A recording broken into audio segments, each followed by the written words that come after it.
News 7 Tamil, பொறுப்பும் பொது நலமும். ஈரோடு மாவட்டத்தில் காங்கயம் காளைகளின் கண்காட்சி நடைபெற்றது. இதில் 300க்கும் மேற்பட்ட காளைகள் பங்கேற்றன. நாளுக்கு நாள் குறைந்து வரும் காங்கேயம் காளைகள் குறித்து பொதுமக்கள் மற்றும் விவசாயிகளிடையே விழிப்புணர்வு ஏற்படுத்தும் வகையில் ஈரோடு மாவட்டம் வேப்பம்பாளையத்தில் கண்காட்சி நடைபெற்றது.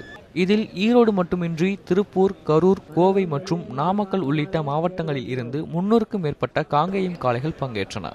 நூற்றுக்கணக்கான பொதுமக்கள் தங்கள் குடும்பத்தினருடன் வந்து காளைகளை கண்டு ரசித்தனர். காளை மாடெல்லாம் நிறையா ரகம் இருக்குது. எல்லாம் தனியாக போய் பார்க்கவே முடியாது. இந்த மாதிரி நிறையா ரகம் காங்கேயம் காளையில் பூச்சி காளை, எருது, மாடு, கண்ணுக்குட்டி எல்லாம் நிறைய பார்க்குறோம். இந்த கண்காட்சியில் பங்கேற்ற காளை மற்றும் பசுக்களில் சிறந்தவை தேர்வு செய்யப்பட்டு பரிசுகளும் வழங்கப்பட்டன. காங்கேயம் காளைகளின் சிறப்புகளை உணர்த்தவும் காங்கேயம் இனத்தை பாதுகாக்கவும் இதுபோன்ற கண்காட்சி நடத்தப்படுவதாக கண்காட்சி அமைப்பாளர்கள் தெரிவித்தனர். இப்போ இளைய தலைமுறைகள்லாம் பார்த்தீங்கன்னாக்கா பழைய காங்கேயம் மாடு வந்து விருப்பப்படுறாங்க. இன்னைக்கு சந்தை மார்க்கெட் பார்த்தீங்கன்னா இன்னைக்கு நல்ல மாடு 50,000 ரூபாயிலேருந்து 1 லட்சம் ரூபா வரைக்கும் இருக்குதுங்க. அதே மாதிரி பார்த்தீங்கன்னா இப்போ கிடையாது காலக்கண்ணோட இப்போ பட்டக்கண்ணி தான் வந்து வளர்த்தணுங்கிறதுனால நல்ல மார்க்கெட் ரேட் இருக்குது.